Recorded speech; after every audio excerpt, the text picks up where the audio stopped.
Welcome to ChannelWaves, the podcast where channel leaders share success strategies, best practices, and emerging trends. Brought to you by Structured Web. Here's your host, Stephen Kellum. Welcome, everyone, to ChannelWaves, Structured Web's view into everything channel. I'm your host, Stephen Kellum. And today, we're going to do things a little different. We're going to have a feel-good podcast. We're going to talk about how you thrive in today's channel. And I think that's really important based on everything we've gone through in the past. And we're joined today by Tricia Atchison, who is VP Global Partner of America Marketing for Equinix. So welcome, Tricia. Thank you. Nice to be here. Nice to have you.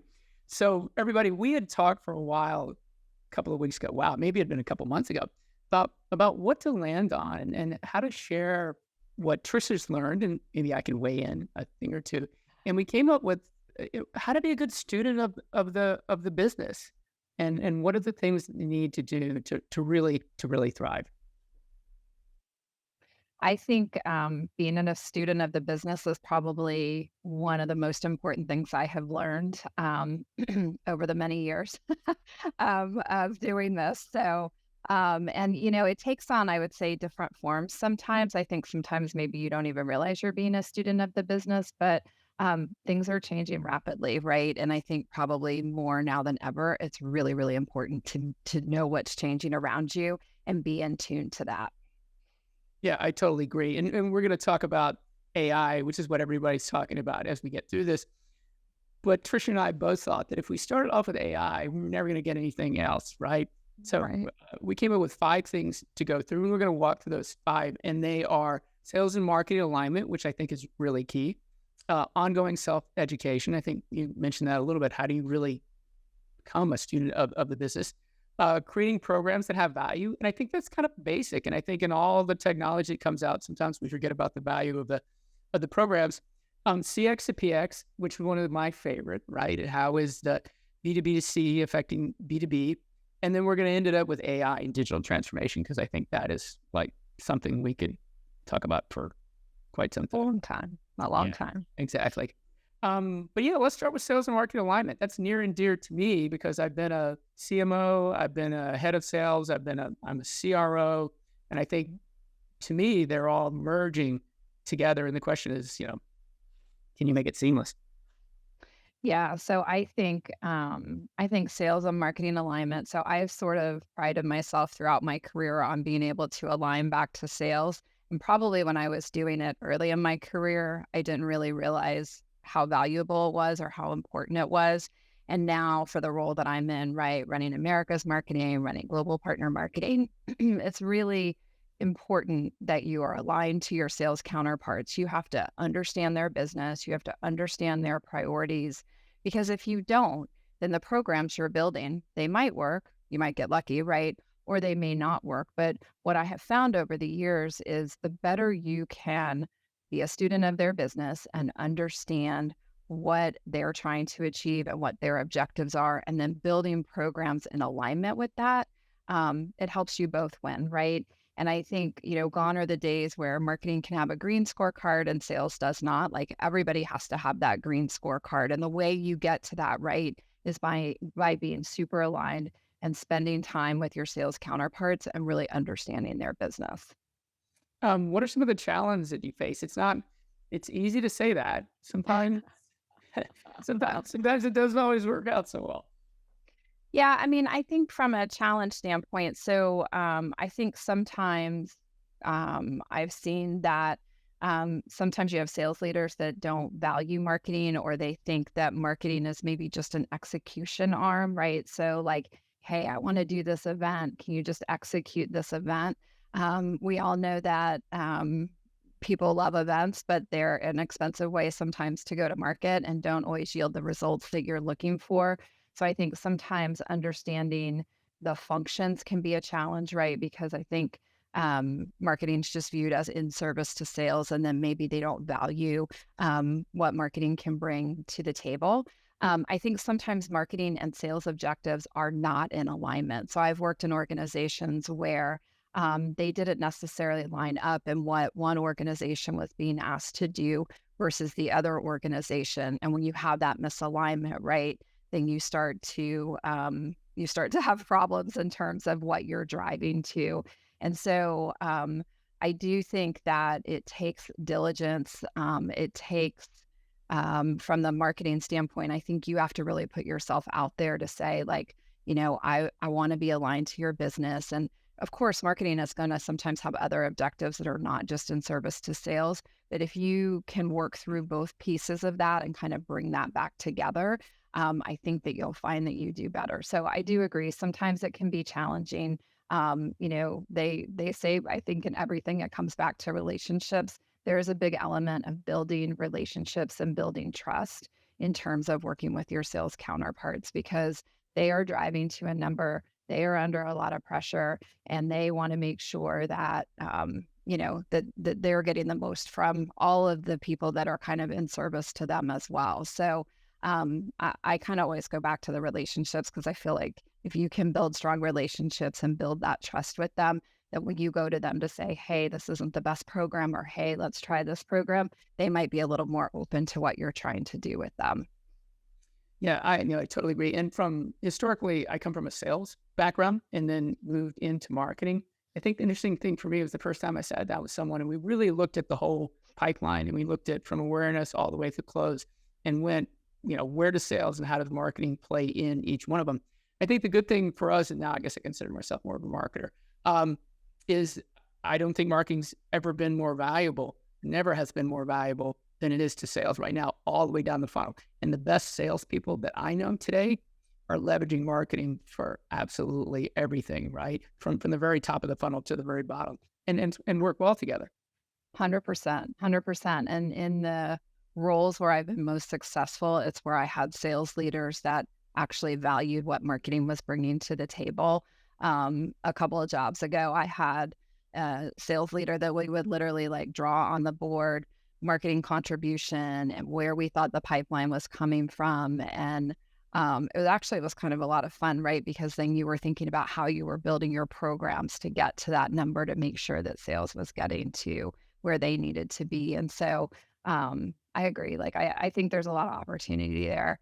But not everybody, right, kind of goes into it thinking that way in terms of, how can sales and marketing better align? So. No, I agree. I think there's a great opportunity out there for it. I remember the first QBR I was in, where the head of sales brought in marketing for the whole QBR and made sure that marketing understood everything that sales was going through, and then made sure that sales knew where marketing was contributing. Once again, I think it all starts at the top, right? And I think that is the leadership and that is the trust side, right? I agree. And that's when and how I've seen it work the best as well. Is, again, it all comes back to, are you a student of the business? Do you know where the challenges are? Are you building programs that are going to help align to what you're trying to achieve? And to me, that's actually kind of the fun part, right? Because if you're just executing on activities, that's not very interesting. No, it's not. But I think that is a nice segue into ongoing self-education and understanding what is best practices and what is happening out there, and what are channel sales leaders doing, or just sales leaders in general, right? You can take channel out of this for a moment, right? Is ubiquitous wherever, whatever indirect or direct channel is, how are they tied together? And taking a look at that and seeing what's best practices in marketing, seeing what's practices from a sales perspective. Yeah, I agree. And I think that things are changing rapidly, right? And I mean, we'll talk about that probably with AI too. But, what was best practice or what worked, right? We went through a pandemic. Hey, like nobody was doing in-person events. So like what's working now, right? And, during the pandemic, I think we, both with our partners and with our sales teams, we proved out that, you don't always have to have an in-person event to be successful, right? There's a whole world of digital out there. And there's a lot of things that you can do, actually pretty interesting from a digital standpoint. Gone are the days, I think, where people do kind of these massive, they call them spray and pray, but these massive campaigns, right? Where you're just like, can I catch anybody? Now it's, how can I be targeted? How am I using data to help me, right? And so it's evolving. And I think there's so much information out there. Like sometimes I'll be working on something and I think, like, I wonder like what's changed on that. So I'll start to Google stuff. I will reach out to my peers in the industry.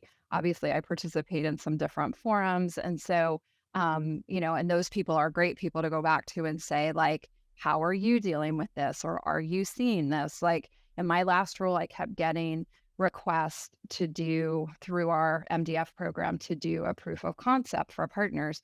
And like, there's all sorts of weird implications from a compliance standpoint. And so I went back and I started researching like who is doing this and how are they doing it. And a couple of my peers in the industry that I texted said, nope, don't do it. I was like, okay, interesting, right? And so I think having places you can go that are trusted sources of information are really, really important, and being motivated to go find that information, because whether it's how people are doing events or whether it's how they're doing digital marketing or ABM is a big topic, even in the partner realm, ABM is becoming a big topic, right? ABM alone means like 50 different things to 50 different people. And so to me, that is kind of the fun part, is how this is evolving and continuing to learn, because some of the things that you might be working on are very different from what it looked like even 3 to 5 years ago. And then I recently stepped into this new role at Equinix. So if you step then into a new role, into a new company, they do things differently, right? And they may have a different customer base or a different customer segment that they care about, or they might, focus on different verticals. And so you just have to be constantly learning, because the stuff is all going too fast. No, it is. And by the way, I agree with you. The connections, I think, are the biggest thing. Every time I do a roundtable, a marketing roundtable, or every time I do some of the things that Rod Baptist, right, when we do those breakout sessions, to me, the biggest thing, and I tell people, is look across the room, because these are the people that you can lean on. And I in this small community, there's just no reason why you shouldn't, right? I've never been involved in industry more where people are willing to connect and help than I've seen the past 10 years or so.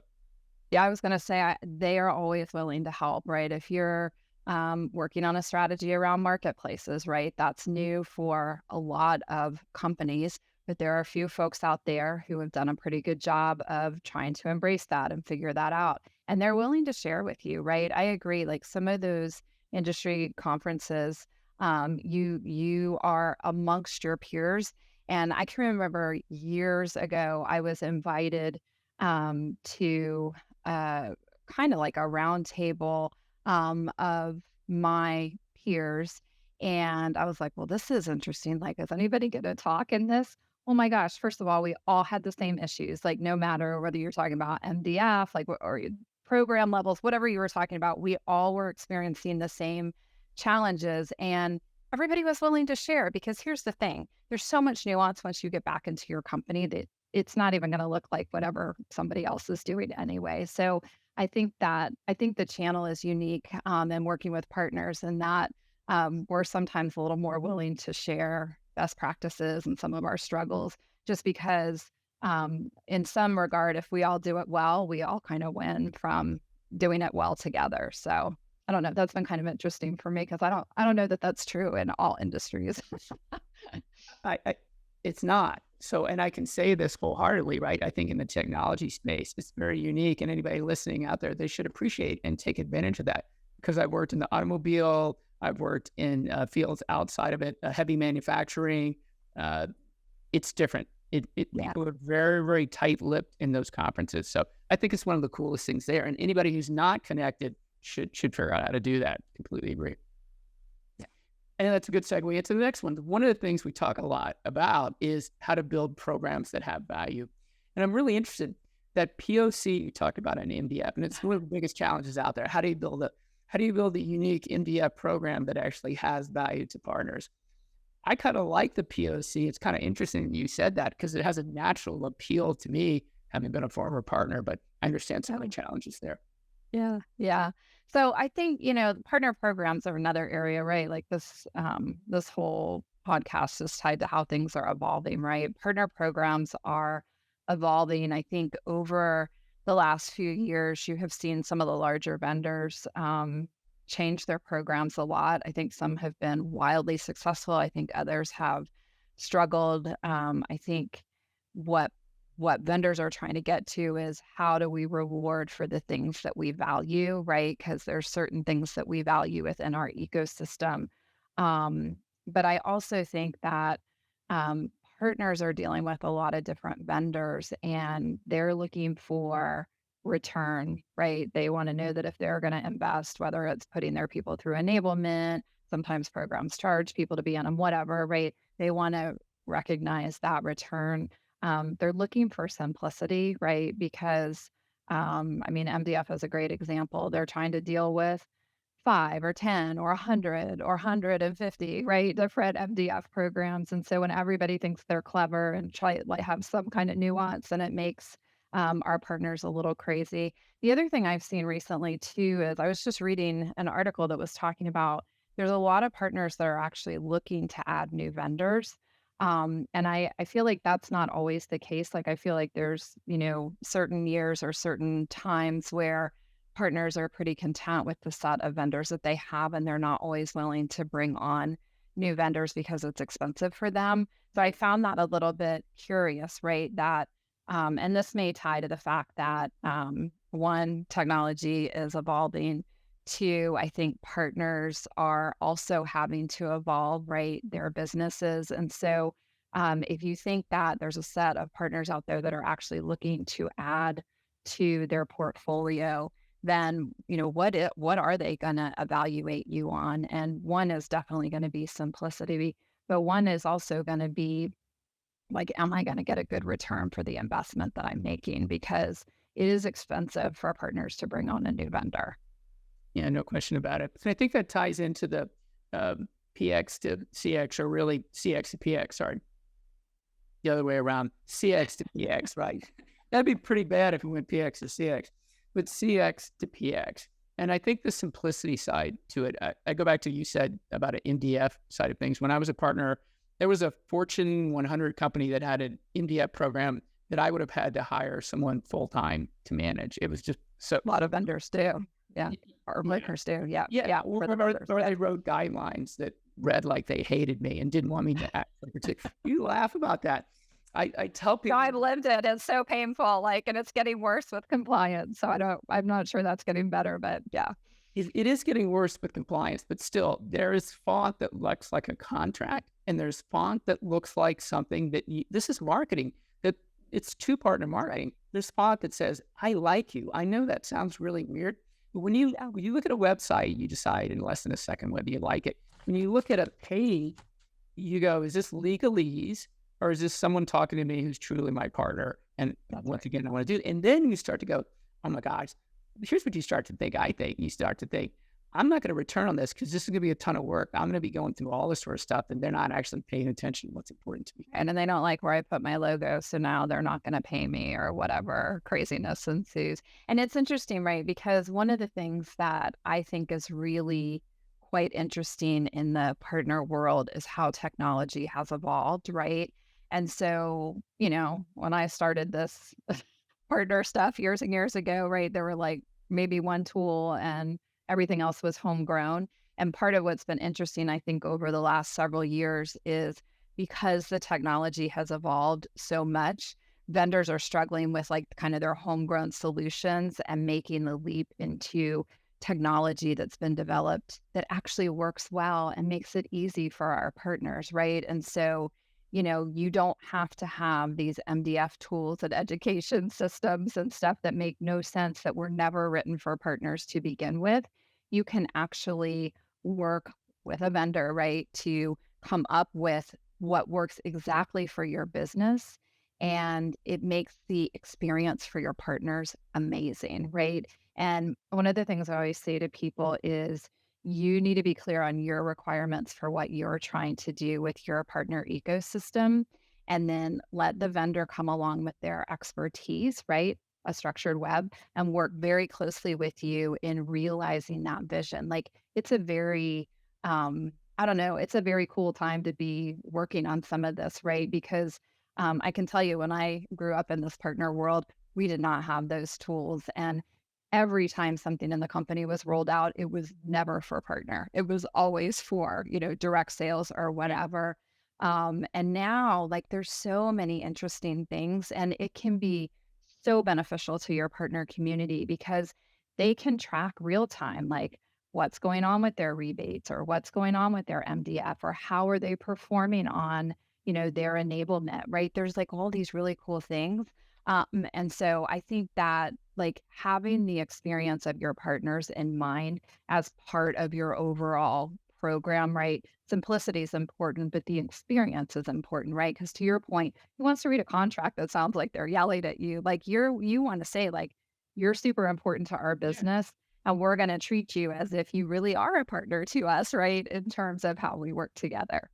No, I think if you think of everything in terms of two-partner marketing and four-partner marketing, the two-partner side includes a contract. You can make guidelines with nice images and make someone feel like it's successful, right? And that's just on that side.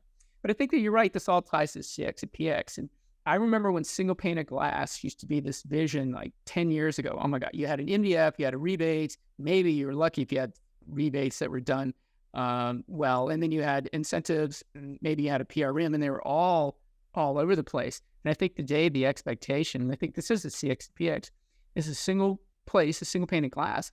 And I think not only is it important visually to get the partners going, but I think then the data becomes something both for you and for the partners that you can actually leverage, right? Oh, and I think that the data is what's so powerful, right? Because that's then where you start to see where the opportunity is, how one of the things we talk about is, understanding like how you fit into the partner, right? So, you may think like, hey, I'm doing great and I'm like successful with this partner, when really you're only like you've only tapped into a tiny fraction of what they're capable of, right? And so, the more you can use data to drive that conversation and how you engage with your partners, I think it's really, really powerful. And, one of the things I love about my new role is my company is very focused on data science and data intelligence. And so, back to that conversation around how you're targeted and how you're going to market, I feel like we do it the best of any place I've ever worked. And that you can have that with your partner ecosystem too, right? And so it helps you as a vendor be smarter in terms of where you're investing and who you're working with, but it also helps your partner in terms of recognizing the opportunity because sometimes they may not realize until you go back to them to say like, do you see like we could be adding on to this? There's an opportunity here, right? Like data helps you do all of that. And in this day and age, we should be using that for sure. No, I totally agree. And I think that ties into the last one, the AI, right? So generative AI. So what are your thoughts on that? It's interesting. That conversation around AI is coming around. Like I've listened to some podcasts on it, right? There's a part of me that's like slightly terrified because it could be a little bit scary. But part of what I think about is so AI is going to maybe help some people do their jobs better. And that, I don't know, people are worried about it might take some jobs. But what I was thinking about when I was thinking about AI is it's also going to impact business, meaning, like if I'm a partner, I would start to think about like, is AI going to generate more data, right? So does that mean people are going to maybe need more storage? Does it change how we think about security, right? Because, people are already flipped out about how some of this works out anyway, right? And so I was trying to think about it more from a business implication in terms of how it actually can help businesses, right? Versus I think people are a little afraid of it. Like and listening, then one of the podcasts I listened to, it's like, is this going to be used for good or is it going to be used for evil? And like, oh my gosh, what are we going to do? And my thing is like, well, it's coming and it's kind of here to stay. So I would say let's not fear it, right? Like let's figure out how we embrace it. But I actually kind of view it in a different light in that I think it's going to create opportunity because it is going to be part of how we operate, but it is also going to do things like generate more data. And so we are going to have to figure out how to manage to all of that. So I think I would say I view it more as an opportunity. And I think we probably still, speaking of being a student of the business, still have a lot to learn in terms of what we do with AI. No, I agree with you. I think of it in a couple of ways as well. I love the idea you're already talking about. How do you make a practice out of that? Sorry, I'm an optimist. I always look Right? at things, and I think it's how you live your life. I don't know about you. Yeah. Every time there's been a change in my life, 95% of it's always been for the good. And there's some That's things right. that look, that we can't control, but it's coming and it's here. And I'm an optimist. And same thing. Maybe I go back to my inner partner. That's a really cool practice. When all the security issues come up, okay, that's a really cool practice. That's right. And cloud came up, okay, that's a really cool practice. When AI comes up, someone is going to need to have to be the expert in how to understand all of this. And I think it's a huge opportunity for the partners that do embrace it to become experts. And I think, especially, I'm an old managed service provider. That's what I was, right? So I think of building a relationship with a customer from my clients were 100 to 500 people, right? The SMB market. And they needed somebody that could help them on the technology side. And Right. what a great opportunity. And they still do, right? I mean, the biggest, I would say, opportunity in terms of customer segment is definitely that mid-market, commercial, SMB, whatever your companies refer to it, right? Obviously, enterprise, there's tons of opportunities, so I'm not saying that, but I think it's that sweet spot where, particularly for our partners, right, to be able to step in and really help these companies think about, again, future trends and what's coming and how it's going to impact their business. So I'm with you. I think it'll be an opportunity, and I'm like, I think we should embrace it versus fearing it. And I think we might be surprised what we see kind of on the other side from some of it for sure. Yeah, I totally agree. Okay, Tricia, thank you. It's been a great 20 minutes or so. Any last words of wisdom you'd like to throw out there? I would first just say thank you for having me. This was a lot of fun. And I guess I would go back to where we began, and that is always be learning and always try to be a student of the business because, AI is what's on tap right now, but who knows what's going to come behind that. So there'll be more exciting things for us to embrace and learn. Okay, and I'm going to wrap it up with going back to what you said. I think relationships and having other people to go to, and especially in times of growth, things like AI are so important. So what's the best way for people to get connected with you? Speaking of connect. Speaking of connecting, you can find me on LinkedIn. I am Tricia Atchison, so super easy to find, and I'd be happy to connect with you. All right. Once again, thank you, Tricia, for joining us. Thank you, listeners, for joining us today. Have a great day, everybody.